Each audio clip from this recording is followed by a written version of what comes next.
gente, chegou a hora do programa Raízes Jornalismo Cultural, que hoje entrevista o artista plástico Nonato Coelho. E o programa Raízes Jornalismo Cultural começa já. O programa Raízes Jornalismo Cultural de hoje recebe o artista plástico Nonato Coelho. Tudo bem, Nonato? Prazer em receber você aqui de novo. Tudo bem, é um prazer estar aqui pela segunda vez. Me recordo bem da primeira vez que eu estive por aqui e foi um papo de fato muito agradável, muito produtivo.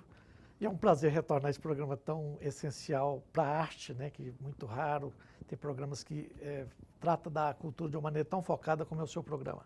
Obrigado, Edival Lourenço. Pois é, Doracino, mais uma vez uma satisfação enorme estar aqui junto com você para entrevistar os convidados do Raiz Jornalismo Cultural. Hoje o Nonato Coelho, né, que é um dos expoentes dessa moderna pintura de Goiás e que está trazendo aí uma série de novidades, inclusive comemorando os 30 anos de atividade, né? Eu este ano publiquei meu livro 30 anos de poesia e ele também está comemorando. Acho que nós temos alguma coisa em comum além da origem indígena, que a gente acabou descobrindo aqui, que nós somos parentes pelo lado dos índios. Mas então o Nonato traz vem contar para nós essa história dessa comemoração dele dos 30 anos de artes plásticas, né? Uma dedicação muito bonita que ele vem fazendo. Nonato, e a pintura, como ela surgiu na sua vida? Como é que aconteceu? Qual o seu primeiro trabalho? Enfim, como é que aconteceu a pintura na vida do Nonato Coelho? Então, desde quando eu entendo por gente, eu sei que a arte, ou seja, a pintura, ou essa expressão do desenho, da pintura, ela está na minha vida. Ela acontece desde quando a gente se entende por gente. É uma necessidade, é uma coisa que vem de dentro, né? A gente não faz arte para ascender socialmente, a gente não faz para poder ficar famoso, a gente faz para uma necessidade espiritual. E que esses 30 anos que eu vim exatamente relatar aqui hoje, que a gente está nessa questão, passou tão rápido pelo prazer, pelo envolvimento, pela a interação e a paixão que a gente tem. Então, ela surgiu desde que a gente estava, sabe, se percebendo como, né, ser humano, desde criança. Para mim, todas as crianças são artistas, né? Todas as crianças se expressam artisticamente, algumas continuam, talvez eu seja uma dessas que estou continuando, né? Tem um momento na vida, né, Doracino, que, principalmente ali na adolescência, que o sujeito que tem mais a chama da arte mais acesa, mas ele fica muito indeciso. Não sei se eu vou ser músico, se eu vou ser cantor, se eu vou ser tocador de violão, se eu vou ser isso, se eu vou ser aquilo. Você teve esse momento de indecisão ou a pintura veio assim e te tomou conta? Como é que foi? Interessante essa pergunta, Edival, porque eu nunca tive dúvida dessa questão do que eu quero fazer na arte. E essa dúvida eu tiro ela todos os dias que eu levanto pela manhã ou pela noite, porque eu costumo, por exemplo, fazer o trabalho à noite, eu não tenho nenhuma dúvida, eu já tenho ela como elemento de naturalidade na minha vida. Nunca tive dúvida, nunca tive necessidade interna de fazer outras coisas, né, a não ser exatamente estar né, mergulhado nessa expressão que a gente chama de arte.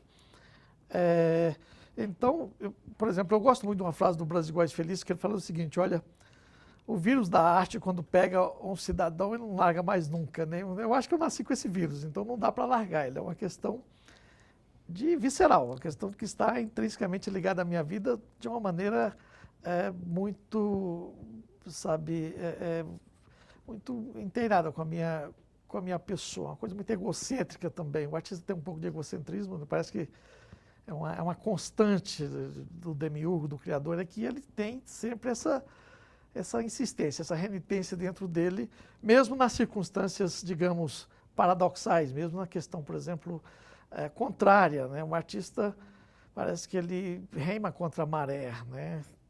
Tem sempre uma questão a ser desafiada todos os dias. Isso é motivador. Isso é que estimula o artista a criar, né, Nonato? Agora, você tem uma característica, um estilo próprio de pintar, né? Como a gente vai vendo aí na tela durante a sua conversa, a gente vai mostrando o seu trabalho e você tem um jeito muito característico de fazer. Por que essa escolha do sapo, desse trabalho, dos seus trabalhos? Interessante. Eu até conto aqui nesse livro 30 anos de arte, quando isso começou. Na década de 80 e 82, na verdade em 80, eu frequentei aqui o curso livre de arte da Universidade Federal de Goiás. Fiz parte de uma palestra de um crítico de arte que veio lá de São Paulo e ele trouxe o trabalho do Escher, MC Escher, que é um holandês, um cara que faz um trabalho muito científico, né? Alguém, por exemplo, um mestre, um gênio. E ele fazia um trabalho muito cheio, que sabe, tinha a ver com as figuras dos animais e tal.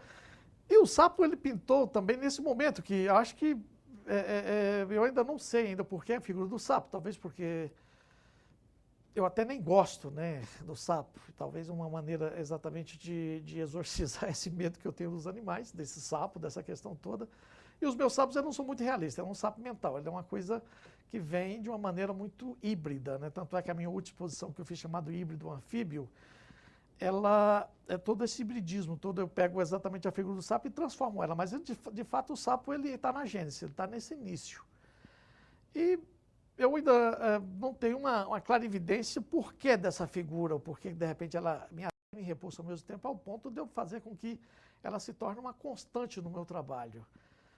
E, de fato, iconograficamente, o sapo é o ponto de partida, e trazendo essa figura do Escher, da matemática do Escher no meu trabalho, eu trouxe isso de uma maneira mais orgânica, sempre preenchendo a tela de uma maneira muito intensa, muito constante, partindo da figura do sapo. É um elemento ainda misterioso para mim, mas é uma necessidade que vem de dentro. Eu até já estive observando essa coisa do sapo. Parece que o sapo na tela do Nonato é uma espécie de célula, é um embrião de onde nasce todos os demais desenhos, parece que derivam do sapo, né? Eu fiquei imaginando, bom, em um momento da evolução do ser humano, o ser humano já foi um híbrido, né? Já passou por esse momento de anfibismo também. De anfibismo, né, na evolução. Inclusive, você pegar um embrião em um determinado momento e pegar um girino, essas são coisas bem parecidas, né? Então, assim, talvez o nosso parentesco biológico com o sapo talvez seja um ponto de partida, ainda que inconsciente, né, para o seu trabalho, e o que o torna bastante rico, que pode ser matéria para muitos estudos, um estudo multidisciplinar, inclusive, em cima desse trabalho seu, que você não se preocupou muito em saber de onde que vinha, mas que veio de uma consciência, digamos assim, mais profunda, até do inconsciente. Pois é. Eu acredito que o saber, né, já dizia George Braque, o saber mata a intuição, né? Essa questão do saber por que faz, por que estamos fazendo, eu acho que de uma certa forma na arte, ela é um pouco, sabe, desnecessário. Eu não estou dizendo que as pessoas não devem saber, mas na arte ela vem mais da intuição, né? Essa questão do hibridismo, do anfibismo, de fato, a gente, quando está no líquido amniótico, a gente veio de um líquido e depois a gente veio para essa questão do ar. Então, parece que o ser humano está intrinsecamente ligado a essa questão do híbrido anfíbio de fato, como enfatizou bem você, Edival. E o ato da intuição, o ato exatamente de fazer o trabalho por necessidade interna, ela talvez legitima mais o artista, porque essa questão do buscar por uma questão mercadológica, aliás, o mercado é a única coisa que eu busco no meu trabalho. Eu busco primeiro essa questão pessoal, o lado, né, mórbido talvez, de expor para fora esse egocentrismo pessoal. E o mercado, essa é uma questão que ainda é uma incógnita para mim. Embora eu vivo há 30 anos do meu trabalho, eu nunca procurei deliberadamente esse mercado. Ele é uma incógnita, mas, portanto, alguma coisa faz com que eu sobreviva do meu trabalho. Bem, e o programa Raiz e Jornalismo Cultural vai para um rápido intervalo e a gente volta já. Some não. O programa Raiz e Jornalismo Cultural de hoje, que entrevista o artista plástico Nonato Coelho, Edival Lourenço. Vocês falavam, você conversando com o Nonato, da inspiração, dessa coisa natural da criação do artista, né? Nélida Pion já dizia que a obra não pertence ao homem, ela é inspirada, então ela provém de uma energia sobrenatural, energia que está acima da gente. É isso mesmo? Você como poeta? Ixi, Doracino.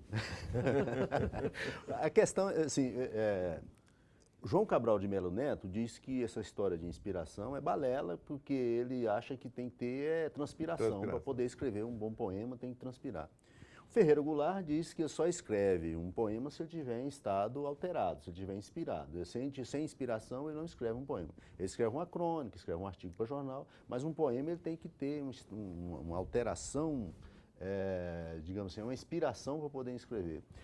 Eu me situo mais ou menos entre os dois, assim. É o seguinte, poesia eu não consigo escrever se eu não tiver, assim, uma emoção que talvez possa chamar de inspiração. Eu tenho que estar emocionado, tomado de uma certa chama para poder escrever um poema.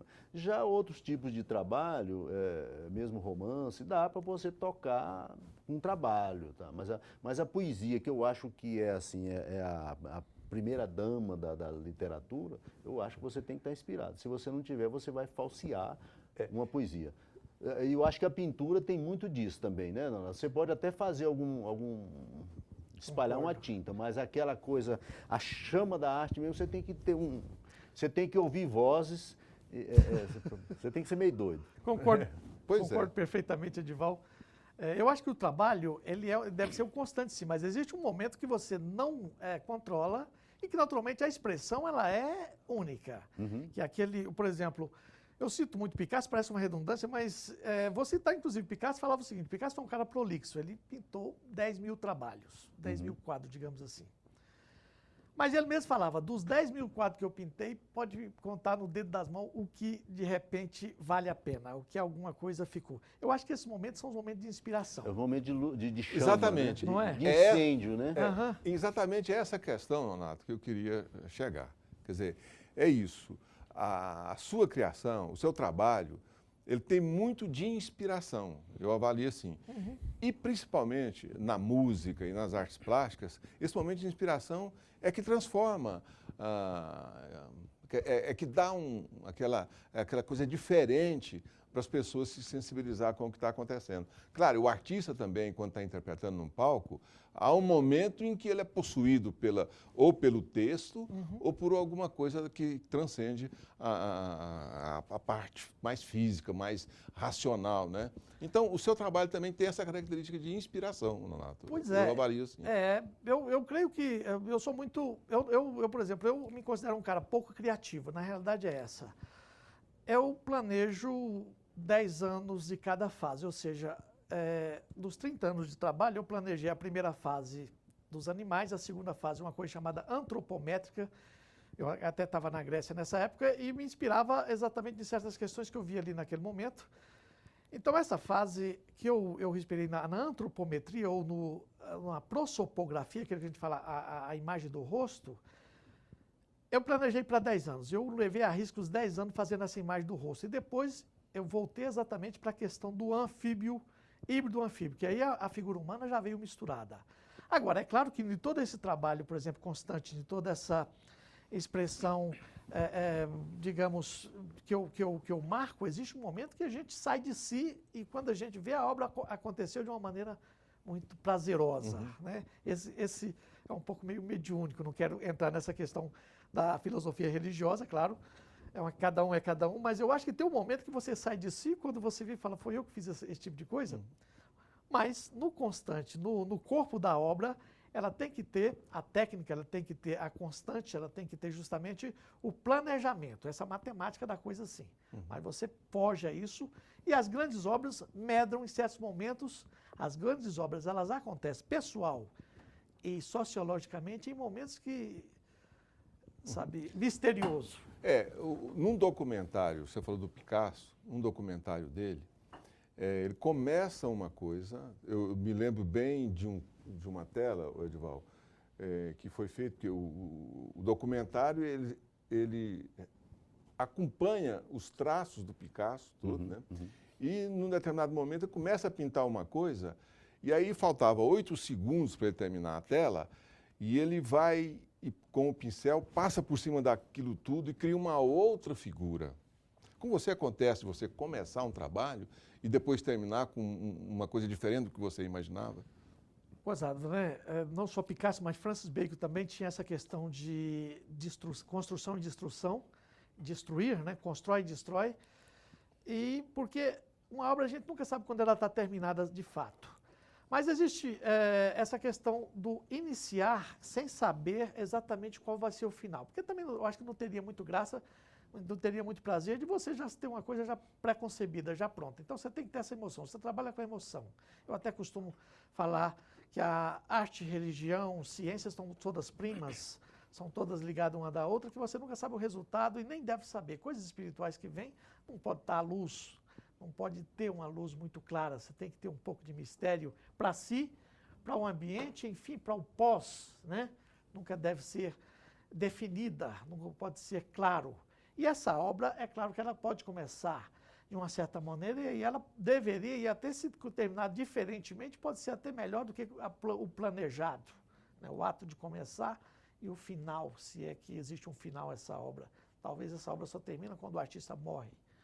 Mas esse resultado que você congela de quadro para quadro, de instalação para instalação, enfim, de mecanismo que você utiliza exatamente para fazer a sua expressão artística, seja ela em qual área for, ela tem que, alguma coisa tem que escapar à lógica, à razão. É um prazer. Edival, já te ocorreu, e eu quero perguntar isso para o Nonato, de você terminar um poema, aí você diz, puxa vida, isso aqui fui eu que escrevi, né?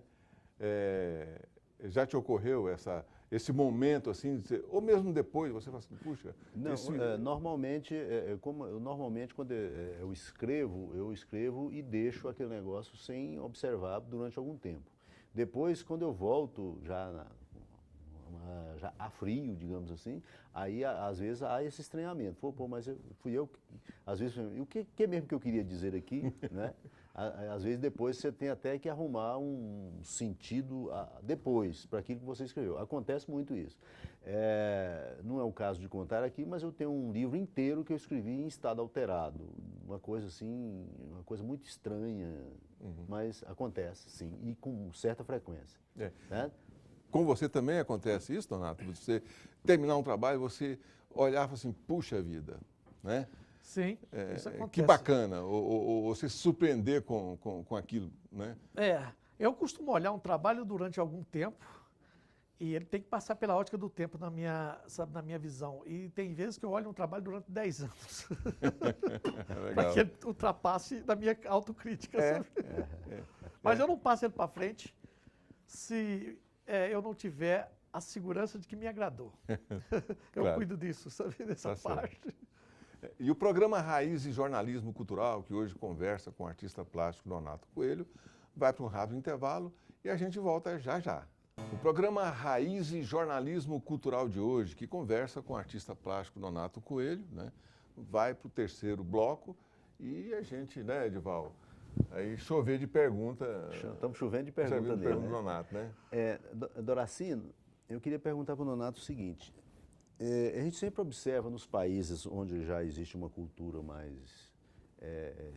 onde a cultura é mais avançada, mais valorizada, quando os artistas, por exemplo, os pintores, eles venham a falecer, por exemplo, a obra dele normalmente...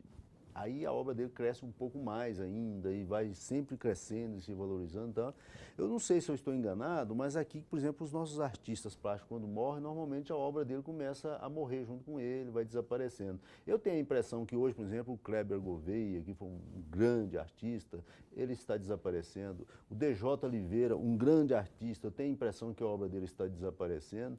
E assim eu poderia citar vários outros aqui. Você vê esse fenômeno ou estou sendo meio caolho em olhar essa questão? Não, é uma pergunta muito pertinente, uma observação muito pertinente, Edival.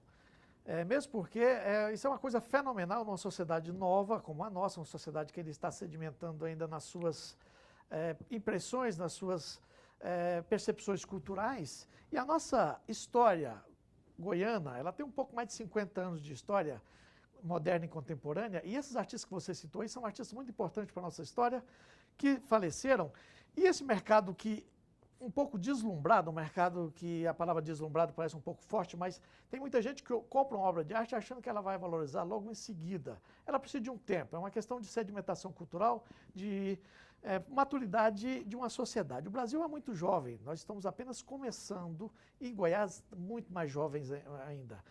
Esses artistas que algumas pessoas deram um certo dinheiro nele, achava que depois da morte eles iriam logo valorizar. Não, isso ainda não acontece na nossa sociedade. Isso acontece em países europeus, como você mesmo disse. Mas esses artistas que fizeram história aqui, para mim, arte e mercado não são necessariamente a mesma coisa. Muitas vezes você pode ter mercado e talvez o seu trabalho não tenha grandes expressões artísticas. Muitas vezes você não tenha mercado, mas o seu trabalho ela tem uma força artística que naturalmente com o tempo vai ser perceptível.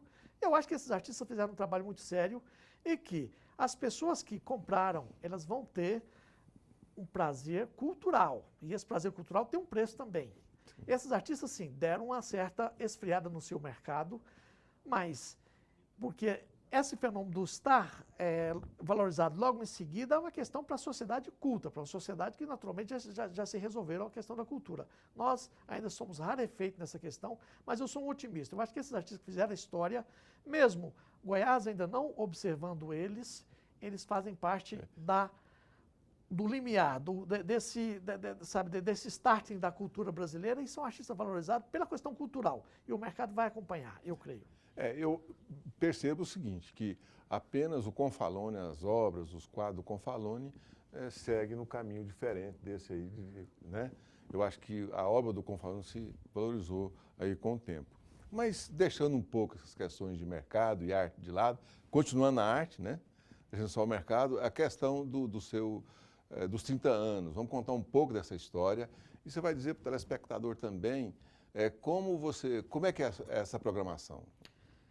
Bom, nesses 30 anos, porque é o seguinte, eu comecei no Museu de Arte Moderna do Rio de Janeiro em 1982, até com Kleber Gouveia, com a Neuza Moraes e tal, nós fomos selecionados para representar o estado de Goiás lá num salão muito importante da Funarte.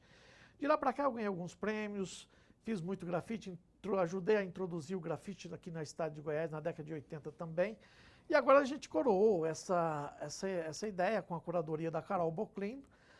Nós estamos agora fazendo uma exposição retrospectiva desses 30 anos de arte. Essa exposição seria uma mini retrospectiva que vai acontecer no dia 12 aqui na Vila Cultural, no dia 12 de maio, depois no dia 20 do mês de maio ela vai para o Espaço Cultural Nonato Coelho, que é o ateliê da gente lá em Umas, e no dia 23 ele vai ser na cidade de Anápolis, na Galeria Antônio Cibazoli. Então é uma programação, digamos assim, sui generis para a gente contar essa história de 30 anos, que não é nada ainda, eu espero. Ainda tem muito tempo aí pela frente, né, Nonato? Os primeiros 30 anos passam muito rápido, né? Agora vamos ver os próximos 30, tomara que não passe tão rápido assim. Você tem outro trabalho, outros projetos, a sua última exposição, as últimas, né, foi em 2012, 2013, na Holanda e na França, ou o contrário, mas você tem algum projeto para essas exposições? Eu tenho projetos agora para internacional, mas não costumo falar exatamente porque quando a gente fala da impressão que pesa um pouco. Eu agora estou na presidência da Associação Goiana de Artes Visuais, que é a AGAV, uma associação que também está no início. E para essa associação também a gente tem muitos projetos para ela, inclusive de valorização desses artistas que naturalmente estão ficando um pouco esquecidos. Mas a nossa prioridade é não deixar exatamente com que a história goiana se arrefeça, com que a história goiana seja assoreada por esquecimentos, né, tão nocivo para a nossa cultura. Então a gente tem muito projeto, tanto pessoal como institucional também, na presidência da AGAV. Muito bem. Bom, nós vamos chegando aí ao final do programa Raiz Jornalismo Cultural. A companhia está boa, sua, Nonato, do Edival aqui como entrevistador, né? E também do telespectador que está nos vendo. Mas, infelizmente, a gente chega no final e a gente agradece ao Nonato Coelho pela entrevista. O prazer foi meu, muito obrigado. Vamos embora? Pois é, Doracino, mais uma vez uma alegria realmente enorme estar aqui com você, hoje entrevistando o Nonato, que é um pintor que eu admiro, não só pela pintura, mas pela verve do discurso dele, é um sujeito que sabe das coisas, que fala bem e tal, né? Então é um sujeito da nossa admiração e tanto é que ele está aqui pela segunda vez, né? E eu agradeço muito a você e a ele por estar aqui e obrigado a você de casa, que você tenha uma ótima semana. Então, a gente se encontra no próximo programa. Até lá. Some não.